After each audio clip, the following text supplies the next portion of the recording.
না তুমি আমারই পাশে, তুমি যে সুখের ভাবনা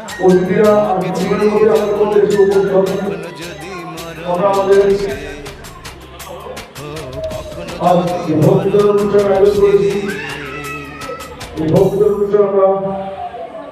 শুরু করতে চলেছি।